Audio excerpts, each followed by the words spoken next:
The left. The left.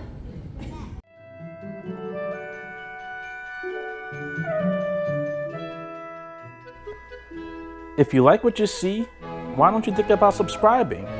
And make sure to check out my channel for videos just like this.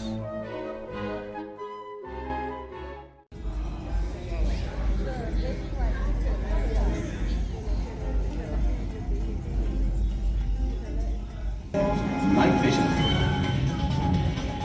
Hello everybody, how you guys doing tonight? Oh, that was pretty good. I think we can do better though. I said, how you guys doing tonight? That's what I like to hear. Now, my name is JoJo and this is Jillian and Christian. And we work for a company called Conservation Ambassadors. We're actually based out of California. And what it is we do at our center is we give a home to rescued wildlife. Either to animals that have been injured somehow and can't be set free back out to the wild. Those animals are sent to us at our center. Or other times we have a big problem, especially here in the United States. We have a problem with people trying to make pets out of wild animals. That never ever works. It's also against the law, and those animals are taken away and sent to our center as well. Then what we do is give these animals lots of love, lots of attention, and lots of food. And the animals that we can, we train to travel, going mostly to school groups, giving us a chance to share some amazing rescued wildlife up close and personal. Now, we've actually been working very closely with SeaWorld over the last 26 years, and we've gotten to witness some of the amazing rescue work that SeaWorld's done. In fact, since SeaWorld first opened their gates, they have rescued and released over 40,000 animals. And this year alone, just since January, SeaWorld Orlando has rescued and released 2 dolphins, 21 birds, 29 sea turtles, and 47 manatees. That definitely deserves a round of applause. That is honestly incredible. And they're some of the best at what they do. So when SeaWorld asked us to come share some of our rescued wildlife with you, we were super excited to do so. And we brought some awesome animals for you guys to meet. But tonight's show is different. Tonight we are sharing creatures that show their true colors under the cover of darkness. There's a whole world of activity that comes alive at night. And to show that, we brought some of our nocturnal friends for you guys to meet. Hello everyone, this is Pepe, and what is he? Oh, with cameras. Exactly, he is a striped skunk, and he gets his name from these beautiful racing stripes going down his back. There's also spotted skunks that live right here in Florida, as well as hog-nosed skunks with a nose kind of like a pig, but would also be my career. And it will most definitely happen in a junior high school. Oh, it's gonna be amazing. But that spray is the skunk's only form of defense. He can't run that fast, he doesn't have super sharp claws or a very strong bite. So, let's say a skunk sees a predator.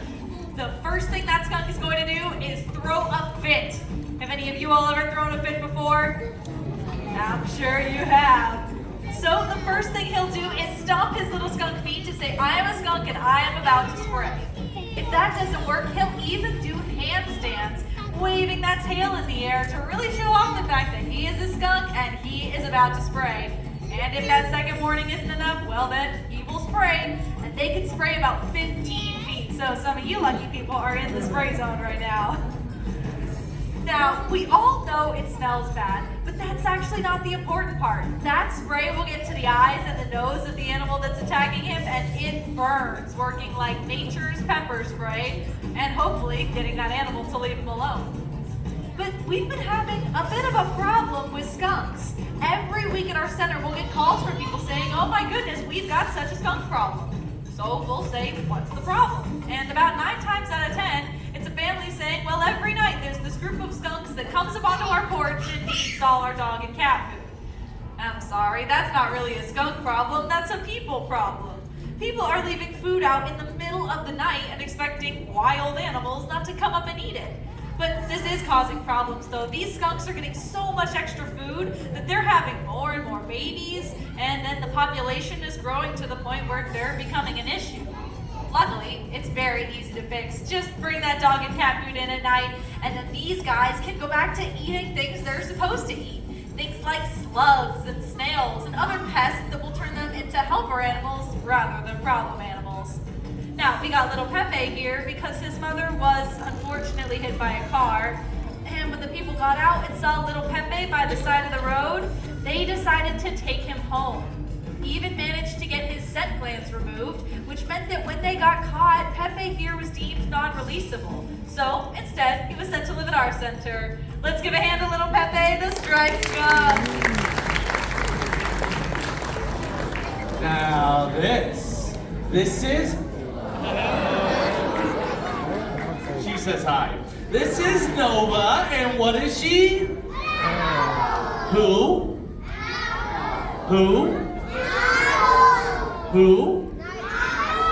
I'm kidding, that's my only owl joke. But this is Nova, and she is the great horned owl. She gets her name for those beautiful feather tufts on top of her head. Now this bird here is perfectly set up to fly and hunt at night.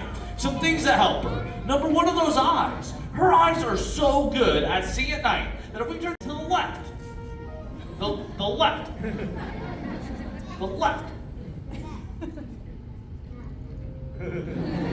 that's if she wants to the right or wants to the right. That's why she has that flexible neck and can turn her head how far? Almost one full time all the way around. Now it's not like the cartoon. She can't go around and around and around. If she did that, her head would pop off. But she does have 7 extra neck bones, 14 cervical vertebrae that allow her to turn her head 270 degrees, almost one full rotation all the way around. Now the second thing that helps her out is in her wings. See, she has specialized feathers called comb feathers that break up the wind and give her silent flight. That silent flight helps her out 2 ways, because if she's flying through the forest at night, she's not only looking for food, she's listening for food. And if she was up there going flappity, flappity, flappity, she can hear the mice and the rats that are down on the ground. The second way it helps her, those mice and rats, they don't hear her coming. She can make a sneak attack to capture her prey. Now an owl this size will eat about 3 to 5 small rodents a night. She is a super important part of the balance of nature. She's out there making sure we aren't overrun by the mouse and rat world. And when she sees a mouse, she'll swoop on down, she'll grab onto it with those feet. She has over 600 pounds per square inch of crushing power in those talons, and she will grab that mouse and make it a meal. But Nova here, she was actually flying free about 10 years ago, but she made a big mistake and accidentally flew down in front of a car. The person they couldn't stop, and they hit this poor bird, shattering her left wing. But they very bravely scooped her up and took her to the UC Davis Raptor Center in California. And by Raptor Center, this isn't like a dinosaur hospital. This is where they take care of the birds that hunt with their feet like hawks, eagles, owls, and falcons, and they saved her life. But unfortunately, when her hollow bones healed, they didn't heal quite right. And she has just a little bend in that left wing. And just that little bend is enough to take away the gift of flight. She can now fly about 20 to 30 feet, but that's it. And that is not enough for her to fly and hunt on her own out there in the wild. I do think she's absolutely beautiful though. All these browns, grays, whites that she has on her back, but those colors, those are there for the opposite of looks. Because when you put this bird up in an oak tree, you don't see her. She is perfectly camouflaged for life in our woods. Anyways, that's Nova. Let's say goodbye to the great horned owl.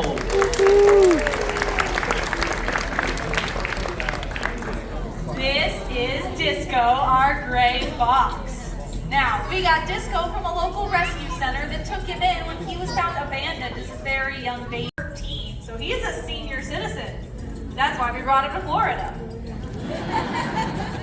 And gray foxes are incredible nighttime creatures. They can scale trees with ease using their cat-like movements, and they are exceptional hunters and scavengers, eating anything from berries and grasses to mice and carrion.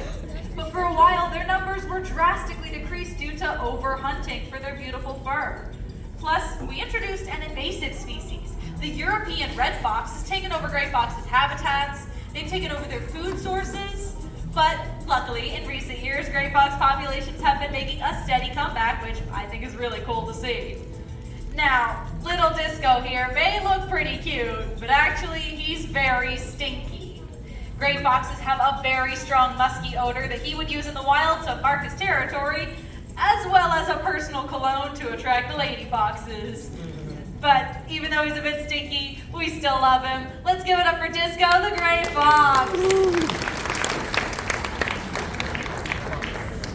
Now this is Boris, and he is the South American porcupine, otherwise known as the quindu. Now, you guys have all heard about how porcupines shoot their quills, right? So what I'm gonna do is on the count of 3, we're gonna clap one time really loudly. When we clap, he's gonna shoot 10 to 20 quills towards the audience. So you guys, in the first 3 rows, cover your eyes. Ready? 1, 2, 3. Didn't work. Let's try one more time. Ready? 1, 2, 3. It's not working. Do you know why it's not working? Because porcupines don't shoot their quills. Those quills are just hair. It's hair. The tree climber with barbed quills that we have here in the United States. But my favorite to talk about is definitely the South American porcupines. These quindu have over 30,000 quills covering every inch of their body. Everything except for their feet, that big button nose of theirs, and the very tip of their prehensile or grasping tail. Now what the quindu will do is he'll sit in a hollowed out area of a tree waiting for nightfall. Then he goes on his nightly excursion, traveling through the canopies of the South American rainforest with confidence because of that awesome hairdo of his. But let's say a predator does come near him. What he'll do is he'll shake his entire body like a big spiky maraca, banging those quills together to alert that predator that he would make an extremely prickly meal. And he uses that prehensile tail of his to keep his balance as he's traveling through the canopies of the rainforest, reaching out for fruits, flowers, leaves, or other branches. That tail of his keeps him nice and secure up in those trees. He also has ever-growing teeth like all rodents have. Teeth that are made out of keratin, the same stuff as your fingernails. Those teeth are constantly growing, so he needs to chew on hard woods or hard foods in order to keep those teeth at a healthy level. But Boris here, he actually came to our center from an animal production company that was shut down due to a lack of business. So Boris has retired from a life on the big screens to now doing programs with us. But because he was such a big star, that's why he's the only animal in our show that gets his own vehicle. But that is Boris. Let's say goodbye to the quindu. And this beautiful venomous creature is Smog, our Gila monster. And she was sent to us because a couple was driving through the Arizona desert at night and they saw this little critter walking across the road. And they recklessly decided to swoop on up. So they sent her over to us. But I absolutely love Gila monsters. For instance, their venomous mouths. See, their venom, it's not usually fatal to humans. The biggest problem you have when they bite you is getting them to let go. Because unlike a snake that's got 2 hollow fangs and injects its venom into its prey, their venom, it's all in their saliva. So they bite on down to their prey and they grind those teeth back and forth, letting that venom seep on in, make it an easy meal for them. Now they also come from the hot deserts and they can go 6 months without food or water, all surviving off the fat storage in those fat storage deposits in that tail.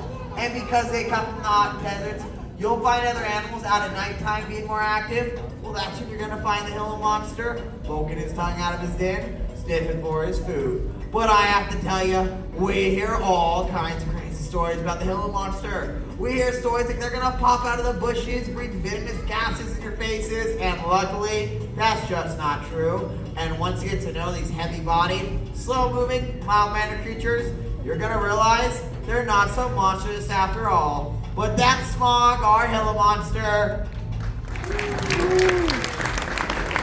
Wow, these next 2 will melt your heart. This is Zig and Zag, and they are 4-month-old raccoons. And these 2 little guys came to our center because there's a couple who cut a tree down in their backyard, and these little ones fell out the nest. Now, Mom was nowhere to be found, so they started growing and developing with you guys here at SeaWorld. And I'll tell you what, raccoons are one of the most highly adaptable animals on this planet. For instance, their fingertips. They have hypersensitive fingertips that are about 6 times more sensitive than yours or mine. That 6 times sensitivity allows them to feel in the creeks and riverways, searching for crawdads and frogs, while their eyes can be up and still be looking out for predators. They also have these amazing wrists that they can rotate, so they can go up trees head first, as well as come down trees head first. They are perfectly set up for their arboreal lifestyle. But the thing that helps them out the most is definitely their stomachs. See, they're what's known as an omnivorous animal. Can you guys say omnivorous? That's a big fancy word, meaning these two can eat anything and everything. Beetles, grubs, worms, fruits, flowers, dead stuff, eggs. They can survive on the coast by eating mussels and clams. They can survive in the deserts by eating cacti and bugs. And these guys here can even survive in the hearts of our greatest cities. And I think if we're putting up with us, we gotta give the raccoons a whole lot of credit. But that's a little zig and zag. Let's say bye to raccoons. All right, who likes milkshakes? Well, so does our curly-haired tarantula, Octavius. In fact, some might say he's a bit of a milkshake connoisseur, and he travels the grasslands of Costa Rica looking for the best flavor. And right now, don't worry guys, if he used to bite a human, it would just feel like a bee sting. What he's got for bigger predators are all these curly hairs. Big old predator comes along and spooks him, he's gonna start scratching off those hairs. They're gonna catch him in the wind, and they're gonna get that predator's eyes, their nose, their mouth. It's gonna itch and burn like a really bad allergy season. But we came across Octavius because the young man had him as a pet, and as he had to leave college, he had to leave Octavius to somebody. Who do you think that was? Yep, it was his mama. But unfortunately, his mama was afraid of spiders. So she gave us a call, and we were more than happy to take him. And we actually recently got in contact with that young man, and he was absolutely thrilled to hear that his pet spider, Octavius here, was out here with you guys doing shows. But that's Octavius, our curly-haired tarantula. Now, did you guys enjoy those animals? I hope you did. I hope you guys learned something. But you know what? Because we get to work with all these awesome wild animals, people tend to come up and ask us this one question. They tend to ask us what our favorite animal is. So today, I'm going to do the opposite. Do you guys have a favorite animal? What's your favorite? I'm hearing some awesome wild animals. There's even a couple of kids that said my absolute favorite. And I'll tell you what, my favorite animal, without question, without a doubt, is this next guest. His name is Basil. And well, check him out. Come on out here, Basil. This is my favorite animal. I trust him, he trusts me. We never ever bite each other. I know he wants to be with me. But you have to know, the wild animals much rather give the animals the proper care they need to hopefully get them back out into the wild. Anyways, thank you so much for coming and listening to our rescue tales, and enjoy the rest of your night here at SeaWorld, everybody. Thank you very much for coming. Thanks for watching the video. If you like what you saw, please check out my channel for more videos just like this. Make sure to hit that subscribe button. Until then, I'll see you next time. Peace.